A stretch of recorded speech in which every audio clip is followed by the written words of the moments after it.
अभी हाल ही की बात है, कल परसों की बात है। हमने पाकिस्तान का एक बंकर उड़ाया, उनके 20 के आसपास के कुछ सिपाही मारे हैं।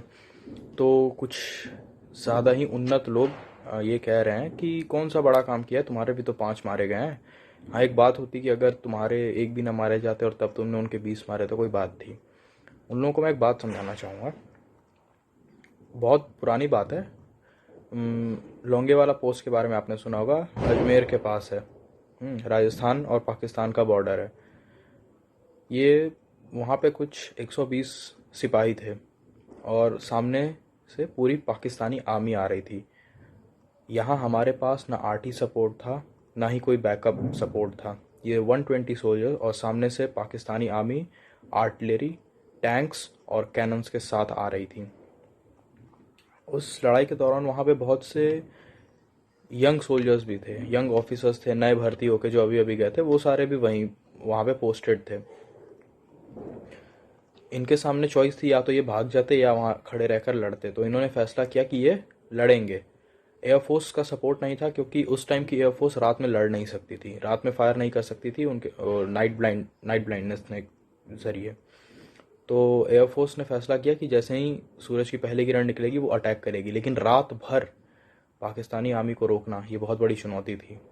लेकिन देखिए कि कैसे उन्होंने रोका और इस लड़ाई को जीते भी। फायरिंग चालू हो गई, बम्बार्डिंग चालू हो गई, हमारे इधर से मारने लगे, उधर वो लोग मारने लगे।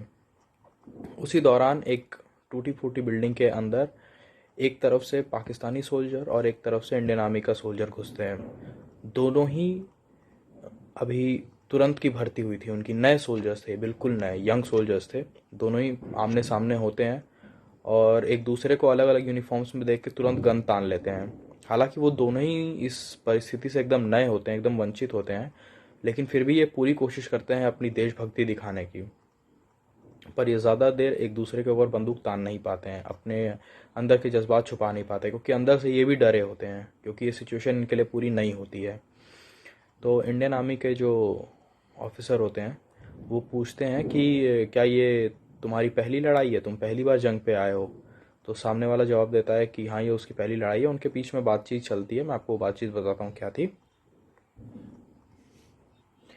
जब उसने कहा, पाकिस्तानी सोल्जर ने कहा कि हाँ, ये उसका पहली बार है, उसने आज से पहले कभी किसी को मारा नहीं है, बस मोबाइल गेम्स में ही किसी को मारा है। आज तक उसने रियल लाइफ में किसी की जान नहीं ली है। तो उसे थोड़ी दिक्कत हो रही थी, ये सब चीज़ उसके लिए नई थी, काफ़ी डरा हुआ था। तो ये सुनकर इंडियन आर्मी का सोल्जर हंसने लगा।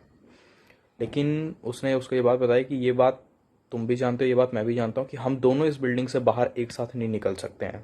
यहाँ से निकलेगा तो कोई एक ही, मतलब दूसरे वाले को मरना ही होगा। ये तय थी वहाँ पे।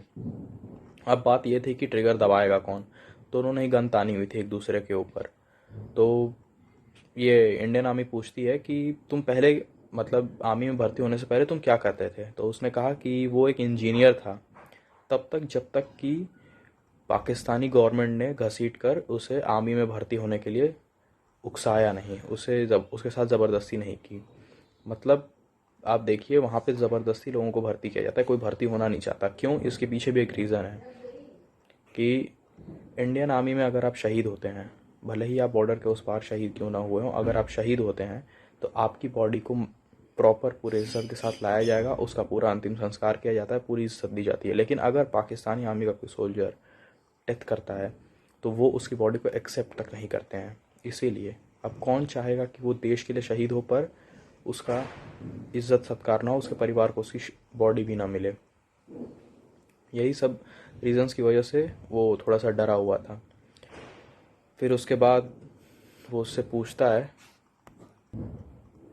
फिर वो एक दूसरे को देखकर स्माइल करते हैं। और फिर इंडियन आर्मी का सोल्जर पूछता है कि तुम्हारी फैमिली के बारे में बताओ। तो वो बताता है कि उसके फैमिली में उसको मिला के 3 लोग हैं, उसकी बीवी और एक बच्चा। उसे बहुत टाइम बाद एक बेबी हुआ था और अभी कुछ ही दिन पहले की बात है कि ये बेबी हुआ था। तो वो पूछता है कि क्या उसकी कोई फ़ोटो है तुम्हारे पास? तो वो कहता है कि हाँ है, मैं हमेशा उसे साथ लेकर चलता हूँ।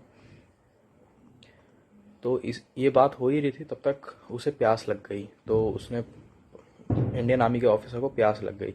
तो उसने पूछा उससे, पाकिस्तानी सोल्जर से, कि क्या तुम्हारे पास कुछ पानी है? तो उसने उसे पानी दिया। उसने पानी पिया। उसने कहा कि मैं एक ही शर्त पे अपना सिर उठाकर पानी पीऊँगा, कि अगर तुम गोली नहीं चलाओगे।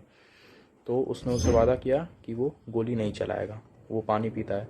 फिर वो उसे कहता है कि तुम मुझे अपनी फैमिली की फ़ोटो दिखा सकते हो। इंडियन आर्मी का सोल्जर पाकिस्तानी सोल्जर से कहता है कि क्या तुम मुझे उसकी फ़ोटो दिखा सकते हो अपनी फैमिली की। तो वो अपने जेब में हाथ डालता है और फ़ोटो निकालता है। उस फ़ोटो में वो, उसकी बीवी और बच्चा बालकनी में बैठे होते हैं आसमान की ओर देखते हुए। और उस फ़ोटो को देखते हुए उस सोल्जर के चेहरे पे एक बड़ी सी स्माइल आ जाती है। उसके बाद 6 राउंड फायर का सुनाई देता है और दोनों ही सोल्जर्स अपने घुटनों पे बैठे होते हैं। एक जिसे गोली लगी होती है, जो मर चुका होता है, और दूसरा जो जिसने उसे मारा होता है उसके दुख में। एक्चुअली इंडियन आर्मी के सोल्जर ने ऐसा इसलिए किया था, ऐसा अपनी फैमिली की फ़ोटो निकालने के लिए इसलिए कहा, ताकि जब वो मरे तो या आखिरी बार जो उसे याद हो वो उसका परिवार हो, उसकी परिवार की यादें उसके साथ हों आखिरी बार, और उसके चेहरे पे मुस्कान, उसे अफसोस ना हो मरने का। इसलिए उसने ऐसा किया। और उसके मरने का काफ़ी दुख भी था इसे, कि उसने इसे मारा। तो यही बात है। वही पाकिस्तान वाले क्या करते हैं, अगर धोखे से भी पकड़ लेना तो उसे कितनी बर्बरता दिखाते हैं। इंडियन आर्मी और पाकिस्तानी आर्मी में यही अंतर है, हम दुश्मनी में भी एक तहजीब रखते हैं। इसीलिए हमारे 5 मारे गए। वरना उरी का तो अंजाम आप सब जान रहे हैं। जब हमने घुस के मारा ना, तो हमारा एक आदमी को छू तक नहीं पाए वो। तो ऐसा नहीं कि हम वो कर नहीं सकते, लेकिन हम एक तहजीब रखते हैं दुश्मनी में भी। और वो तो इंसानियत के नाम पे भी पीठ पर खंजर घोंपते हैं। अगर हमने भी उनके जैसा करना शुरू कर दिया तो हम में और उनमें क्या अंतर रह जाएगा। और ये सभी जानते हैं कि पूरी दुनिया में उनकी क्या इज्जत है और हमारी क्या इज्जत है। तो वो इज्जत ऐसे ही नहीं बनी है। कारगिल और सियाचिन पे जो तिरंगे लहराते हैं ना, वो इसलिए नहीं कि हवा चलती है, वो इसलिए कि उसे बचाने के लिए, उसकी आन बान और शान को बनाए रखने के लिए जिन जवानों ने उसके लिए बलिदान दिया है, उनकी सांसों से लहरा रहा है। तो इंडियन आर्मी पे उंगली उठाने से पहले एक बार ये सोच लेना कि तुमने अपनी ज़िंदगी में क्या किया है। वो बंदा वहाँ लड़ रहा है हमारी सिक्योरिटी के लिए।